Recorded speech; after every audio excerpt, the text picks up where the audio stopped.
Le Seigneur, à travers la figure du serviteur souffrant, Isaïe chapitre 53, verset 10, nous saisit par la main et nous envoie en mission auprès de ceux qui souffrent autour de nous.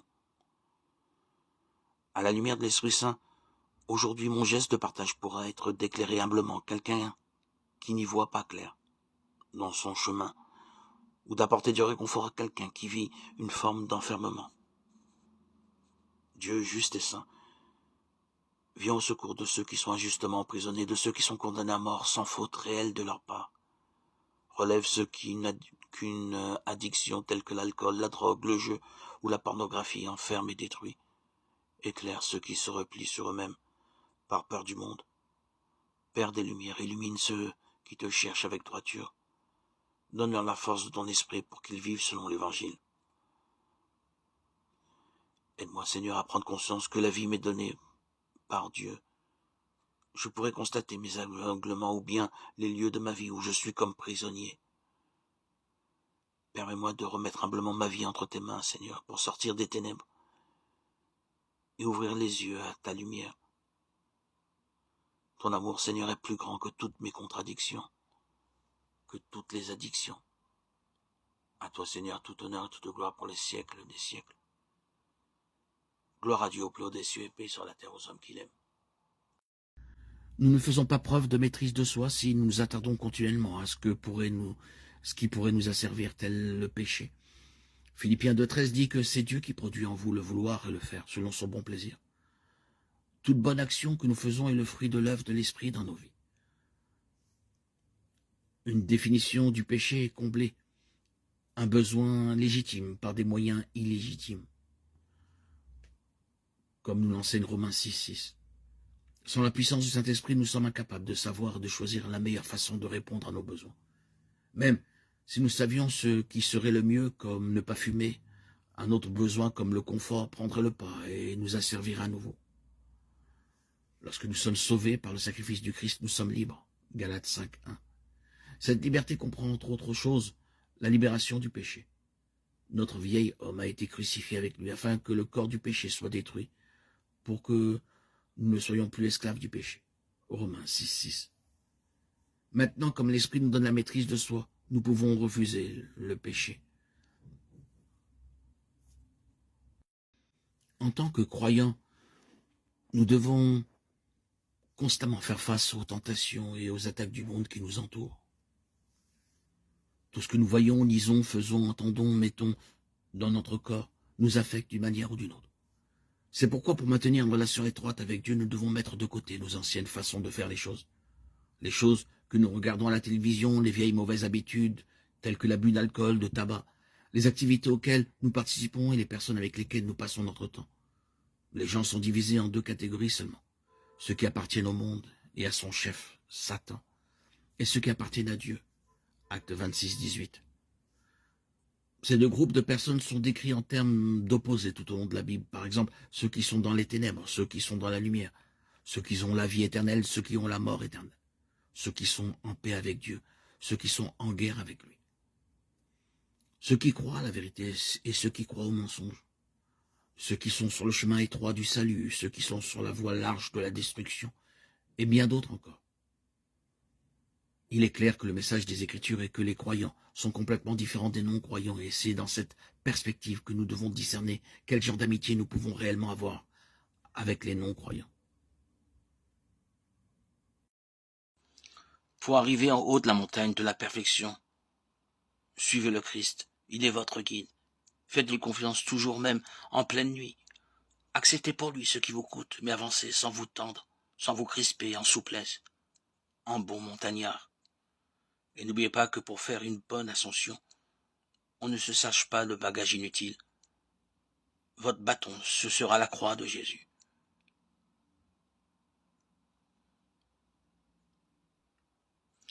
Le monde est pavé de croix vides. Le Christ attend que l'humanité les lui offre en les acceptant. Chacun a le choix de laisser la sienne dans l'ombre ou de l'empoigner avec résolution pour marcher vers la lumière, sans autre guide que le seul bon berger qui traverse les ravins de la mort. Désirons-nous porter notre croix? Désirons-nous suivre le Christ?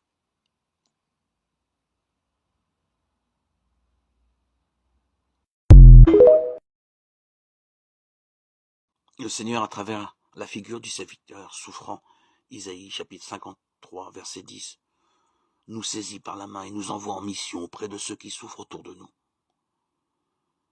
À la lumière de l'Esprit Saint, aujourd'hui mon geste de partage pourra être d'éclairer humblement quelqu'un qui n'y voit pas clair dans son chemin, ou d'apporter du réconfort à quelqu'un qui vit une forme d'enfermement.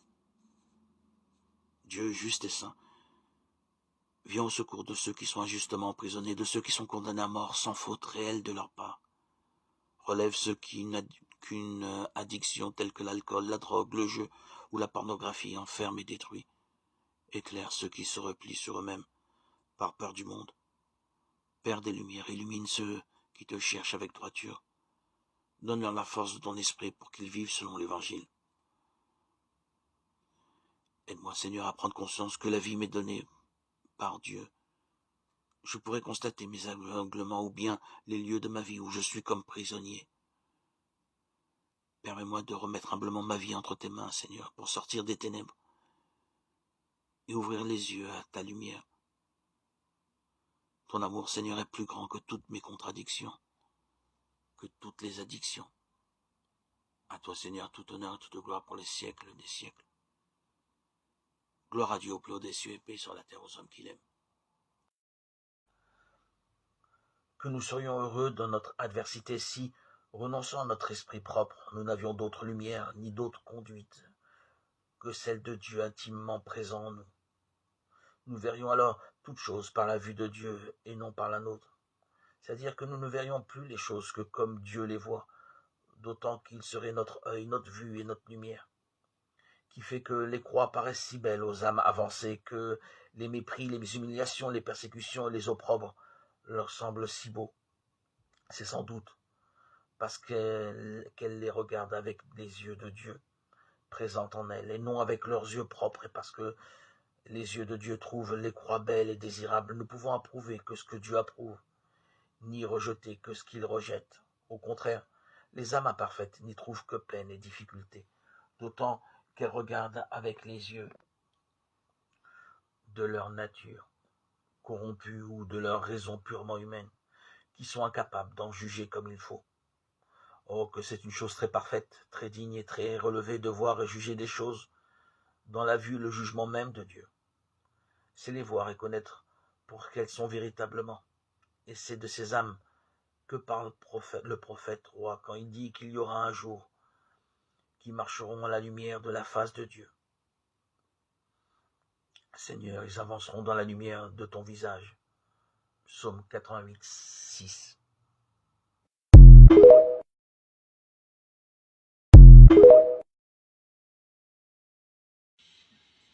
Voulez-vous, à bon escient, vous acheminer à la dévotion, progresser dans la sainteté, chercher quelques hommes de bien qui vous guident et conduisent? Pour entreprendre une ascension difficile, un guide de montagne est absolument indispensable. Pour avancer sur le chemin de la perfection, il faut que notre recherche de Dieu soit épaulée par un guide spirituel, plein de charité, de science, de prudence. Traitons avec lui à cœur ouvert, en toute sincérité et fidélité, lui manifestant clairement notre bien, notre mal, sans détour ni dissimulation. Notre manque d'humilité, notre souci marqué d'indépendance, d'autonomie, notre fausse pudeur. Nous répugnons à ouvrir nos cœurs sur nos difficultés dans la vie spirituelle. Et pourtant, nous ne trouverons jamais si assurément la volonté de Dieu que par le chemin de cette humble obéissance à un bon guide spirituel.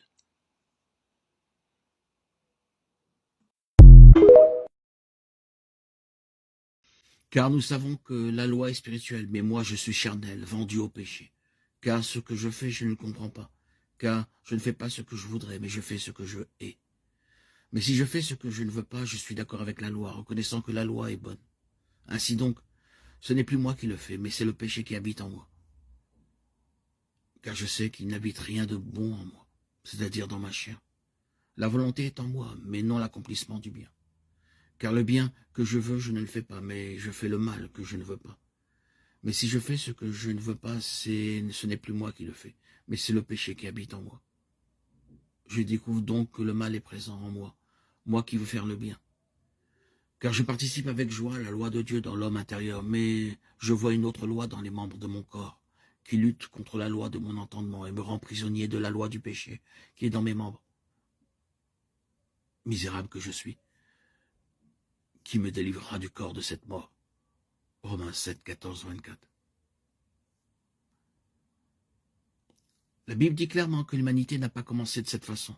Le livre de la Genèse dit que l'humanité a été créée à l'origine bonne et parfaite. Puis Dieu dit, faisons l'homme à notre image, selon notre semblance. Dieu créa l'homme à son image. À l'image de Dieu, il le créa. Hommes et femmes, il les créa. Genèse 1, 26, 27. Parce que Dieu est parfait, parce qu'un effet représente toujours sa cause, en essence. C'est-à-dire qu'un Dieu totalement bon ne peut créer que de bonnes choses, ou comme l'a dit Jésus, un bon arbre ne peut pas produire de mauvais fruits. Matthieu 7, 18. Adam et Ève ont tous deux été créés bons et sans péché. Mais quand Adam et Ève ont péché, leur nature a été corrompue, et cette nature a été transmise à leur descendance. Lorsqu'Adam eut vécu 130 ans, il engendra un fils et l'appela Seth, Genèse 5, 3. Paul déclare dans sa lettre aux Romains qu'il y avait quelque chose dans les membres de son corps qu'il appelle ma chair, ce qui a produit des difficultés dans sa vie chrétienne et l'a rendu prisonnier du péché. Tu ne dois donc pas comprendre la chair comme si seule la chair était liée à l'impudicité. Saint Paul utilise la chair de l'homme tout entier, corps et âme, raison et toutes ses facultés comprises, parce que tout ce qui est en lui aspire et s'efforce d'atteindre la chair. La chair correspond aux affections et aux désirs qui vont à l'encontre de Dieu, non seulement dans le domaine de l'activité sexuelle, mais dans tous les domaines de la vie. Pour bien comprendre le terme chair, il faut examiner son utilisation et sa définition dans les Écritures, la manière dont il se manifeste dans la vie des croyants et des non-croyants, les conséquences qu'il produit et la manière dont il peut finalement être surmonté.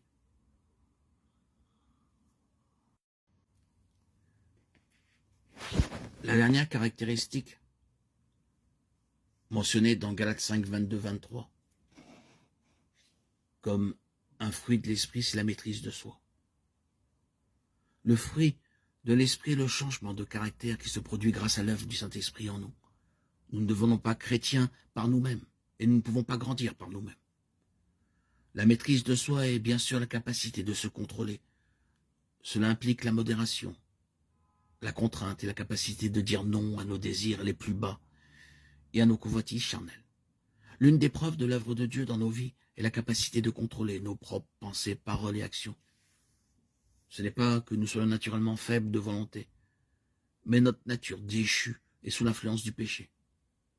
La Bible appelle cela être esclave du péché, d'éviter les relations étroites avec les pécheurs, et nous enseigne de rencontrer d'autres croyants, de méditer sur la parole vivifiante de Dieu, pour galvaniser le Saint-Esprit, le nourrir, et non pas l'éteindre. Jésus nous dit, je vous laisse la paix, je vous donne ma paix. Je ne vous donne pas moi comme le monde donne. Jean 14, 27. La paix de Dieu qui surpasse toute intelligence gardera vos cœurs et vos pensées dans le Christ Jésus. Philippiens 4, 7. Que la paix comme un fleuve accompagne mes pas. Ou que les flots grandissent et déferlent sur moi. Quoi que ta main m'envoie, tu m'as appris à dire, tout est bien, ô Jésus, tout est bien pour mon âme. Que Satan me harcèle, que les peines abondent, toujours me restera cette ferme assurance. Que Jésus-Christ a vu mon immense misère et a versé son sang pour racheter mon âme. Le péché, oh, ce poids qui oppressait mon cœur, mon péché tout entier, est cloué à la croix et mon fardeau n'est plus. Tous les jours de ta vie, bénis Dieu, ô mon âme. Pour moi, vivre c'est Christ, que ce soit ma devise. Et si les grandes eaux veulent me submerger, nulle terreur pour moi, dans la vie ou la mort. Tu murmures ta paix au secret de mon âme. Ce que j'attends, Seigneur, c'est toi, c'est ta venue, car mon but est au ciel, et non pas dans la tombe. La trompette de l'ange, la voix de mon Sauveur, sont l'heureuse espérance et la paix de mon âme. Seigneur, hâte ce jour. La foi se change en vue. Les nuages s'en vont comme brume au soleil. La trompette résonne et le Seigneur descend. tout est bien avec lui. Réjouis-toi, mon âme. Le livre des Proverbes contient quelques versets sages sur les croyants qui se lient d'amitié avec les non-croyants. Le juste doit choisir soigneusement ses amis, car la voix des méchants les égare. Proverbe 12, 26. Nous devons nous tenir éloignés des insensés, des gens qui s'emportent facilement et des rebelles. Toutes ces choses représentent ceux qui n'ont pas été sauvés. Ne vous mettez pas sous le même joug que les infidèles. Car qu'y a-t-il de commun entre la justice et la méchanceté, ou quel rapport y a-t-il entre la lumière et les ténèbres? 2 Corinthiens 6, 14, 1 Corinthiens 15, 33 nous dit que les mauvaises compagnies corrompent les bonnes mœurs. Les non-croyants sont esclaves du péché, et les chrétiens sont esclaves de Dieu. Jean 8, 34, 1 Corinthiens 7, 22.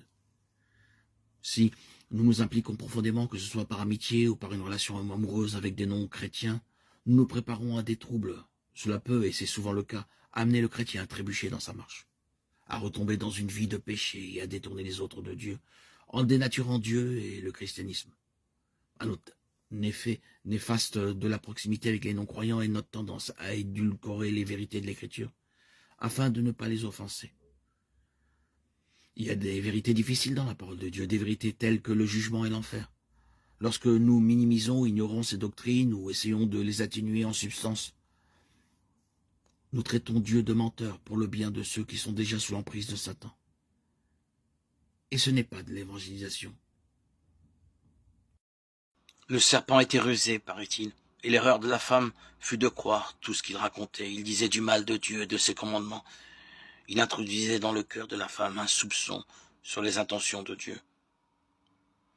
Apprenons à nous méfier des pères de mensonges, encore à l'œuvre aujourd'hui, qui nous détournent de Dieu. Accorde-nous, Dieu Tout-Puissant, tout au long de nos journées, des semaines qui s'annoncent, de progresser dans la connaissance de Jésus-Christ, de nous ouvrir à sa lumière par une vie de plus en plus fidèle.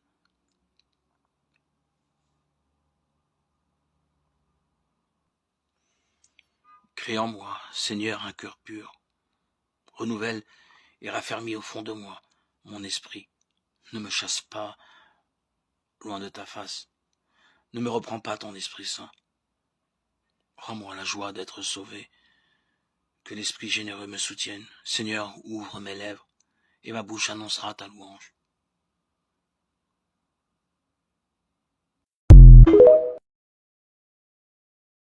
Bien que des relations étroites avec des non-croyants ne soient pas recommandées, cela ne signifie pas non plus que nous devons tourner le dos aux non-croyants ou les ignorer. 2 Timothée 2, 24-26 nous dit qu'en tant que serviteurs du Seigneur, nous devons être bons envers qui que ce soit et ne pas nous quereller avec eux. Nous devons enseigner avec douceur ceux qui s'opposent à la vérité et être patients avec les personnes difficiles. Matthieu 5,16 nous dit que vos bonnes œuvres brillent aux yeux de tous, afin que tous louent votre Père céleste. Nous devons servir les non-croyants afin qu'ils voient Dieu à travers nous et se tournent vers lui pour le louer. Jacques 5,16 dit qu'il y a une grande puissance dans la prière d'une personne juste. Alors, faites part à Dieu de vos préoccupations pour les non-croyants et il vous écoutera. De nombreuses personnes ont été sauvées grâce aux prières et au service des chrétiens. Alors, ne tournez pas le dos aux non-croyants, mais avoir une quelconque relation intime avec un non-croyant peut rapidement et facilement se transformer en quelque chose qui constitue un obstacle à votre marche avec Christ. Nous sommes tous appelés à évangéliser les perdus et non à être intimes avec eux. Il n'y a rien de mal à nouer des amitiés de qualité avec des non-croyants, mais l'objectif principal d'une telle relation devrait être de les gagner à Christ, en partageant l'évangile avec eux et en démontrant la puissance salvatrice de Dieu dans nos propres vies. Il y a des hommes forts qui sont efficaces, qui ont de l'autorité, qui ont du pouvoir et qui sont capables, revenus à la maison, à se mettre à quatre pattes pour jouer avec leurs enfants, rire avec eux, devenir comme eux, un enfant. Ces papas-là sont humains, profondément humains. Ils ne regardent pas leurs enfants du haut d'un piédestal d'autorité et de savoir, ils se laissent toucher par leur petitesse. Nous aussi, cherchons à créer des liens, à rire ensemble, à célébrer la vie ensemble, à être heureux ensemble. Bien sûr, il y a la nécessité d'une bonne pédagogie, d'une bonne éducation. On peut certes apprendre à nos enfants des choses, il leur faut de bons soins, mais il leur faut surtout ces liens de communion et d'amitié où on est vulnérable l'un en face de l'autre. C'est alors la fête des cœurs. La personne appauvrie n'est plus un pauvre, elle est une personne, elle découvre qu'elle peut donner, elle donne de la joie et de la vie, elle aperçoit que l'autre est heureux de la retrouver. Nous pouvons toucher ici, comme le père avec ses enfants, ou un ami avec un pauvre, ou deux collègues, dans lesquels se noue une relation d'amitié. Nous touchons là au mystère de la communion. Jésus invite ses amis et ses disciples à ne pas inviter à leur table des membres de leur famille, les riches voisins, leurs amis, mais les pauvres, les estropiés, les infirmes, les aveugles. 1 Luc 14. Et vous serez alors heureux, bénis de Dieu. Mangez à la même table que les pauvres, les inutiles. C'est dans le langage biblique devenir leurs amis, entrer en communion avec eux.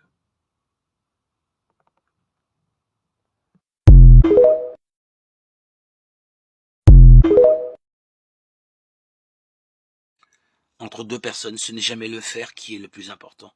On le sait bien. Des parents pourront faire beaucoup de choses pour leurs enfants, mais ce dont l'enfant a besoin pour grandir, c'est de présence, d'attention, d'intérêt, de compréhension, d'admiration. Toutes ces attitudes disent l'amour que l'enfant alors reconnaîtra dans tout ce que l'on fait pour lui. Ce qui est vrai pour l'enfant l'est pour toute personne, quel que soit son âge ou sa condition, mais surtout si sa condition est malheureuse, s'il est vulnérable. Demandons au Seigneur la grâce de nous faire connaître la grandeur de son amour, qui efface tous nos péchés. Cette force édifiante qui nous permet d'aller à la rencontre de notre frère, de notre sœur, de nous réconcilier avec ceux qui nous ont offensés. Laissons-nous purifier par l'amour édifiant, l'amour purificateur, pour reconnaître le véritable amour qui vient de Dieu.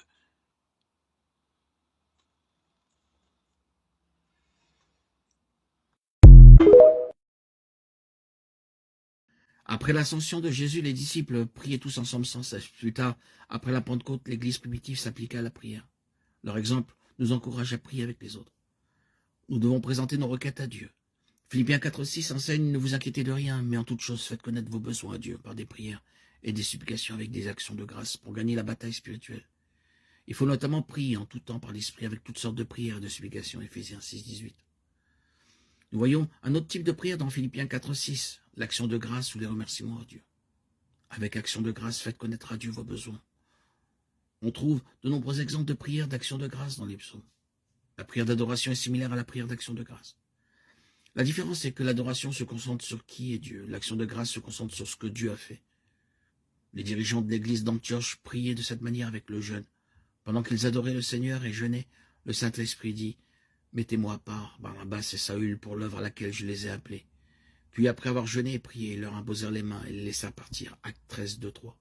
Parfois, la prière est un moment où nous nous mettons à part pour suivre la volonté de Dieu. Jésus a fait une telle prière la nuit avant sa crucifixion. Puis s'étant éloigné un peu, il se jeûna sur sa face et pria, disant « Mon Père, s'il est possible que cette coupe s'éloigne de moi. Toutefois, non pas ce que je veux, mais ce que tu veux. » Matthieu 26, 39. Par l'adoration, nous montrons notre loyauté et notre admiration pour notre Père. Lorsque nous prions, nous sommes appelés à adorer Dieu dans l'adoration. Cela peut être un chant de louange à lui, une prière d'un psaume d'adoration, une déclaration de ses attributs ou une myriade d'autres formes d'adoration. Lorsque nous confessons nos péchés, nous sommes d'accord avec Dieu que nous avons tort et que nous avons péché contre lui parce que nous avons dit, pensé ou fait ce qui est contraire à sa volonté. Dieu alors nous pardonne et rétablit notre communion avec lui. Philippiens 4,6 dit « Faites connaître à Dieu vos besoins avec des actions de grâce. » En quoi l'action de grâce est-elle différente de l'adoration? La différence, c'est que l'adoration se concentre sur qui est Dieu. L'action de grâce se concentre sur ce que Dieu a fait. Nous pouvons remercier Dieu pour de nombreuses choses, notamment son amour, son salut, sa protection et sa provision. Nous pouvons prier pour nos besoins ou ceux des autres. Une supplication est une demande ou une pétition. Nous pouvons prier pour la miséricorde, pour la direction, pour la sagesse, et bien plus encore. Paul nous a encouragés à faire des supplications pour tous les saints, ce qui signifie prier avec diligence pour nos frères et sœurs en Christ.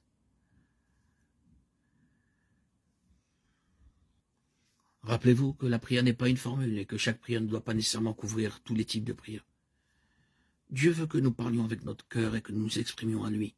À mesure que nous grandissons dans notre amour pour Jésus-Christ, nous désirerons naturellement lui parler davantage. Si tu gardais le souvenir des iniquités, ô Éternel, qui pourraient subsister, psaume 133. Si nous disons que nous n'avons pas de péché, nous nous trompons nous-mêmes à la vérité, et la vérité n'est point en nous. Si nous disons que nous n'avons pas péché, nous le faisons menteur, et sa parole n'est point en nous. 1 Jean 1,8. Marcher dans l'esprit implique d'appeler Dieu pour le salut et de recevoir son Saint-Esprit qui donne à une personne le pouvoir de vivre correctement devant Dieu et de ne pas obéir aux désirs de la chair. Cette transformation et cette nouvelle marche de vie sont décrites à plusieurs endroits dans les Écritures.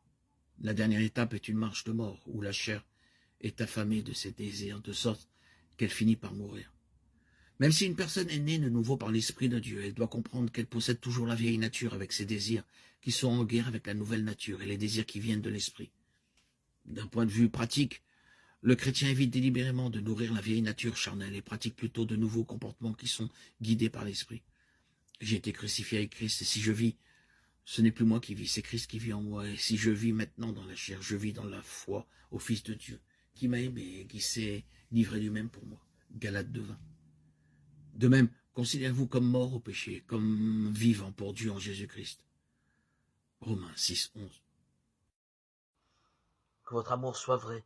Détestez le mal, attachez-vous au bien. Aimez-vous de tout votre cœur comme des frères et sœurs chrétiens. Soyez toujours les premiers à vous respecter les uns les autres. Servez le Seigneur activement, sans paresse et de tout votre cœur. Romains 12, 9, 11.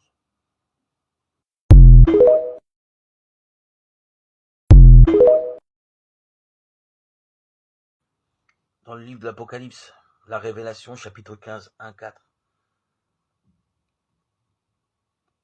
nous voyons l'Apocalypse qui est traversé par les chants des élus. Ce jour, le cantique de Moïse et de l'agneau résonne partout, où la parole de Dieu est lue avec attention. Grande, merveilleuse tes œuvres, Seigneur Dieu souverain de l'univers. Puissance du chant dont la gratuité vient percuter la logique d'un monde mercantile. La louange est hors de prix. Elle s'élève vers Dieu comme un encens. Ses volutes enveloppent le monde de bénédiction. Heureux les artisans de Pékin, ils seront appelés fils de Dieu. Heureux ceux qui sont persécutés pour la justice, car le royaume des cieux est à eux. Matthieu 5, 9, 10.